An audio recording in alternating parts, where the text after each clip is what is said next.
All right, guys, welcome to week 2. Let's get this bitch started. I just want to say I went 2-4 this week. That's kind of embarrassing on my picks, but I'm a guesser, dude.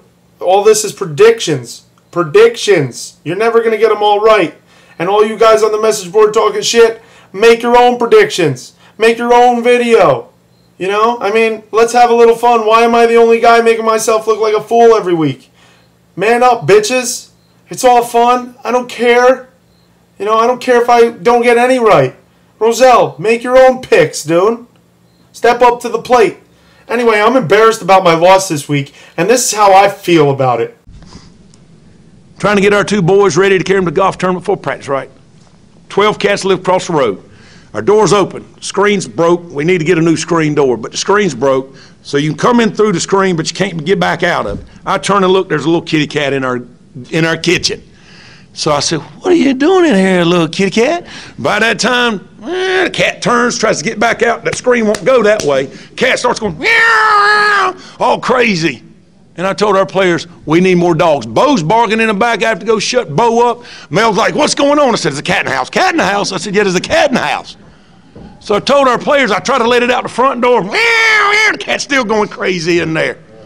And I told our players, you need to be more like a dog. We don't need a bunch of cats in here looking in the mirror. Do I look good? I got my extra bands on. I got my other shoes on. Be a dog. We don't need no meows. We don't need no cats. We need more dogs. Yeah, like that crazy ass dude. Anyway, I got a new segment to introduce to y'all.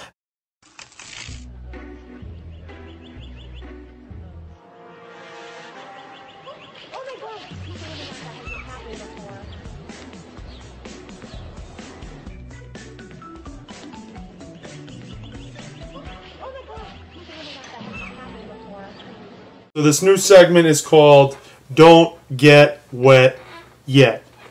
Basically what I'm going to do here is I'm going to go over some players. Hopefully this is an every week thing, but we don't know if it will be until we see what actually happens here in the next couple weeks. But what I'm going to do here is I'm going to go through the week and I'm going to look at some players that had huge numbers and basically tell you why now isn't the time to be all hyped up about them. Don't get wet yet. All right? So after week 1, there were like 4 players here that I think had great weeks, and some of them I believe in, but you know, is it real? Is it a boom or is it a bust? We don't know yet. So let's start with Steve Smith. Steve Smith of Carolina. Huge week in week 1. 34.8 points in my league scoring. I mean, that's ridiculous. That's a huge week for a wide receiver. If you had him in your starting lineup, great job putting him in there. But I mean, Cam Newton is still young. I definitely see Cam Newton succeeding in the NFL, all because of this pass right here.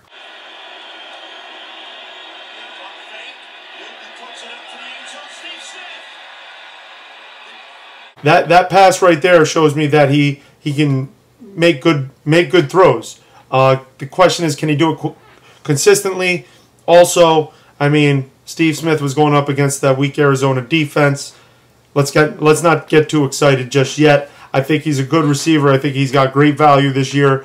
34.8 points is probably the biggest game you'll see from him all year, though. Also, Kenny Britt. If you take out this play.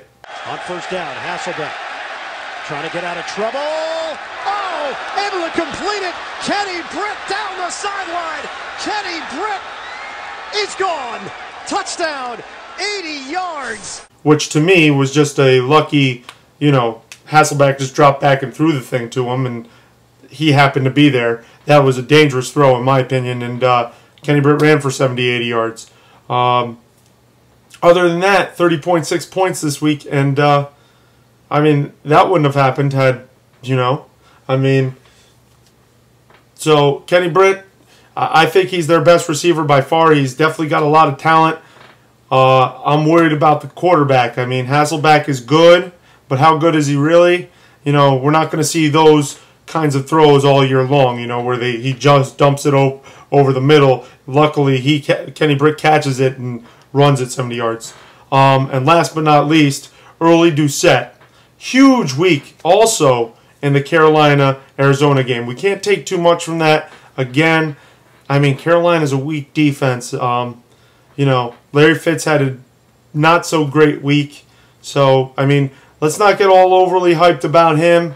And, you know, he's a good receiver, don't get me wrong, but I don't think he is going to have 20 points ever again this season. He ended up with 21.5 points this week in my league. So, I'm just saying, don't get all hyped up about him. Again, to recap, Steve Smith of Carolina, Kenny Britt of Tennessee, Early Doucette of Arizona. All three are guys that you should definitely keep your eyes on, but don't start getting all wet because of the big week they had in week 1.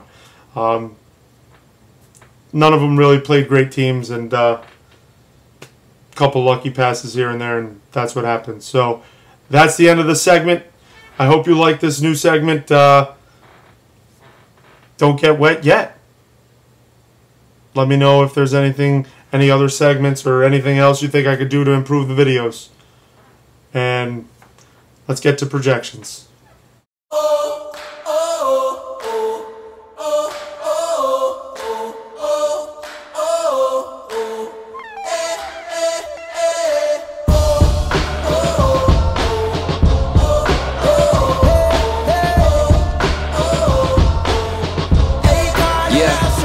Alright guys, week 2 is here. Week 1 was a rough one. I can't believe I lost. I really do feel like that coach though, dude. Meow! Meow! That was hilarious when I saw that come on ESPN that day. Come on, son! Anyway, we'll just get down to the business. First game of the week I'm playing Mr. Rogers' Neighborhood, the Commish. I'm going to give the win to the Commish, honestly. Unless Jamal Charles shows up against the Detroit D, which I have a feeling won't happen.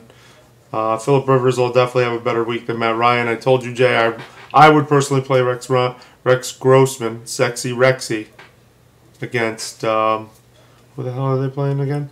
Arizona. After Cam Newton did what he did last week, I think Sexy Rexy could at least do close to that. You know, I mean, I'm not saying he's going to throw for 422 yards, but, you know, Nnamdi is on the Eagles. It's going to be on Roddy White all day. So, really consider Sexy Rexy as just being honest. I know we're playing each other, but that honestly who I would play. I don't like my flex that much compared to yours. Cadillac Williams looked really good. Looked really good last week. So, receivers were about even because I think Santonio Holmes and Anquan Bolden are about even, as well as Fitz and Calvin Johnson. Running backs were even. But, like I said, Jamal Charles in Kansas City just looks terrible. Anyway, I'm going to give you the win this week. Good luck. Next game, the #1 coach against the Troylet. Let's see. Tony Romo and Tom Brady. Tom Brady. It doesn't even matter. I mean, I know Tony Romo's playing San Francisco, but Tony, after what I saw from Tom Brady last week, I don't think I can bet against him right now. He really looked good. I do think Dallas is going to come out and have a huge game, but Tom Brady is a much better matchup. Ray Rice and Peyton Hillis. Oh my God, are you kidding me? Tennessee and Indianapolis. Wow. Come on, son! Right there is going to be about 60 points. And Fred Jackson and Brandon Jacobs are not putting up anywhere near 60 points. You'll be lucky to get 20 out of the two of them. Flex. Beanie Wells and Marshawn Lynch. Beanie Wells look good, but let's not get wet yet about Beanie Wells, okay? Marshawn Lynch, he's reasonable. He's a flex play. Playing Pittsburgh, I don't know if I play him. I'd look elsewhere for that. You're pretty much screwed in your flex. I think you got to play Marshawn Lynch. Deshaun Jackson and Brandon Marshall against Wes Welker and Dwayne Bowe. I really like down the Troylet's receivers in this game. Their matchups are really good. San Diego was the #1 defense last year. There won't be any 99-yard runs for touchdowns by Wes Welker this week. That's for sure. but the receivers are definitely down the toilets. Tight ends, Daniels and Shanko. Daniels all day, huge day for him. I'm going to say Coach goes 2-0. Down the toilet, you move to 500 at 1-1. Good luck, both of you guys. Number one coach takes it. Grundle Puffers against Fake and Bake. Grundle, you obviously impressed me by beating me last week, and you made me insane. Meow. You know what I mean? So, that was a good week. Big Ben is going to come out and be lights out this week, so he'll compete with Drew Brees.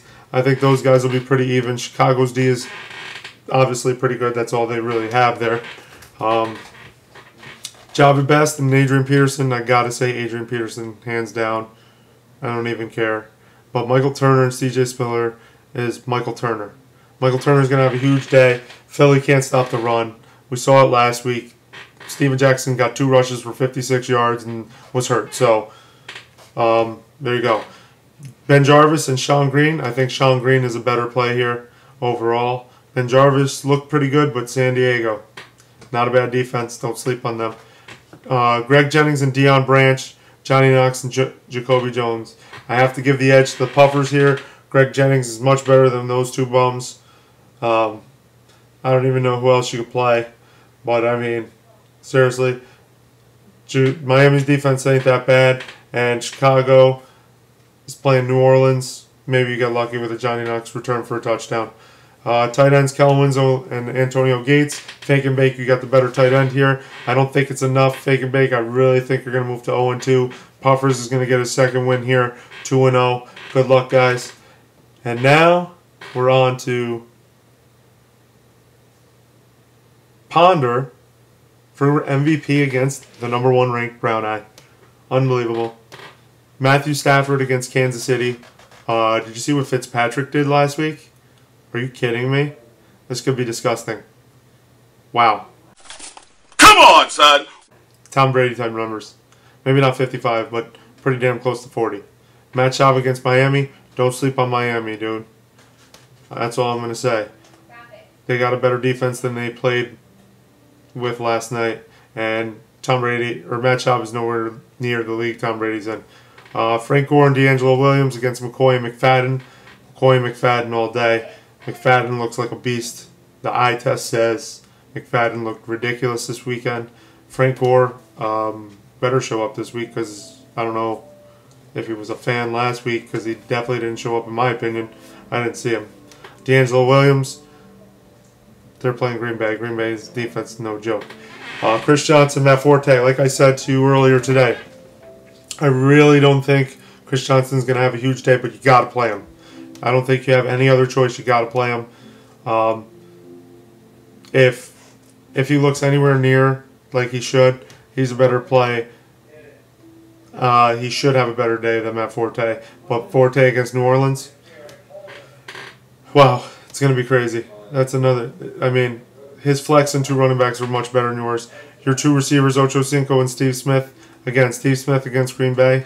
Don't know. Reggie Wayne and Mike Williams. I like their 2 matchups much better there. So, other than maybe tight end, because San Diego is weak against the tight end, you don't really have a chance in this game. I got to give the game to Brown Eye here. You're going to move to 0-2 with me. We're in the suck for luck sweepstakes. Too bad we're not in the NFL. Brown Eye, you get the win here. Next game. Replacements against 3 and out. All right. Manu and Partak. Let's see what's going to happen. Sanchez, I mean, good week last week, and so did Flacco. They're both playing cruddy. They're both playing the teams that played each other last week. Sanchez against Jacksonville and Flacco against Tennessee. I think Flacco will have the better day, only because Jacksonville looked a lot better than Tennessee defensively. But again, they only played Tennessee. So I'm going to give the edge to Flacco right there. Felix Jones, Reggie Bush against Ryan Grant and Cedric Benson. Cedric Benson should have been in my don't get wet yet section. Don't get too excited. Yes, they're playing Denver. And yes, Denver let up a lot of rushing yards to McFadden last week. But Cincinnati's offense isn't as good as Oakland's offense is. So let's not get crazy there. I could see a decent game coming out of him, though. I mean, Denver did look terrible, let's be honest. But Ryan Grant, I don't think so. Foster's supposed to play this week, so you better put him in. Your flexes, Percy Harvin, and I assume you won't have Lee Evans there. You'll probably put, if I were you, Santana Moss in there, especially after what happened to Arizona with Cam Newton and Steve Smith last week. Definitely play him. Hakeem Nicks may not even be playing, so you may have to play Santana Moss regardless. And Ryan Grant, which isn't a bad flex play, but I really think James Starks is the guy over there. Vincent Jackson I love, dude, against that weak-ass defense. Andre Johnson, Miles Austin, wow. Those receivers right there are a lot better. I got to give the receivers to the replacements. Steven, and we don't care about defensive kickers, so I'm going to have to give the win to, believe it or not, the replacements this week. I just like his matchups better. I don't know. It's gonna be a good game. This is a really good game, but I got to give the win to the replacements. 1-1. Sorry, Manu, you're 0-2. And now, final game, the game of the week, in my opinion, and I'm gonna call it the championship. I'm gonna call it the douchebag championship. Team beatdown against Matthew Berry's love list. Who's going to get the douchebag cup? All right, Aaron Rodgers and Michael Vick. I'm going to have to say Aaron Rodgers. I don't care how much Michael Vick can run. He's going back to Atlanta. I think he's going to be way too excited. He's going to get beat up. Atlanta is going to come into this game psyched after their loss last week.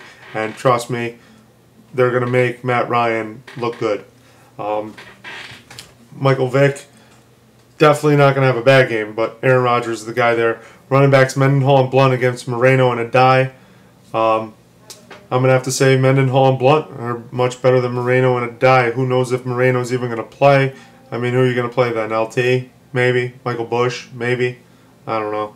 But Tolbert and Kenny Britt, that's a pretty reasonable matchup. I think the only way Tennessee is going to be in the game is if they pass. So you'll be seeing a lot of the passing game there.